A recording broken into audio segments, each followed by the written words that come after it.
think about, again, keep in mind this covenant story we've told, and remember that a curse, blessing and curse have been part of it all the way back from Adam and Eve.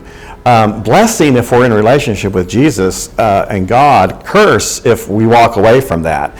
And what we've seen is that curse is God's response to sin.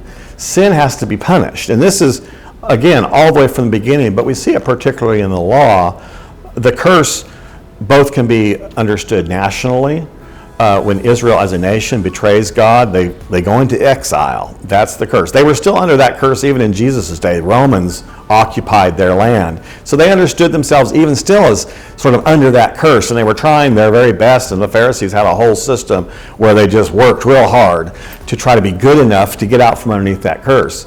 But that curse was, under the law, was also personal.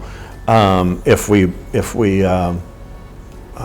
break the law, if you will, you're under the curse of sin. And again, that goes all the way back to Adam.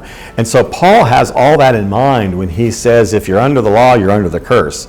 But Jesus became a curse for us. And that's an amazing, amazing statement. We can ask why that was necessary, and we can ask how that was accomplished. And that's what this lesson is really all about, is answering those two questions.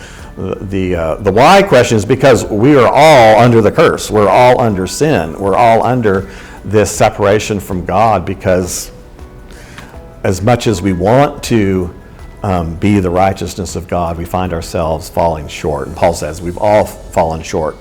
And so what does God do? Well, God upholds his very holy, good, and just law and says the curse has to be taken seriously. We can't just brush it aside.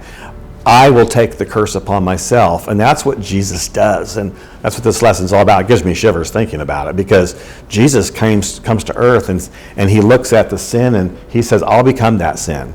I'll let God condemn that sin in my own body. And so we have beautiful verses like, he made him who knew no sin to become sin.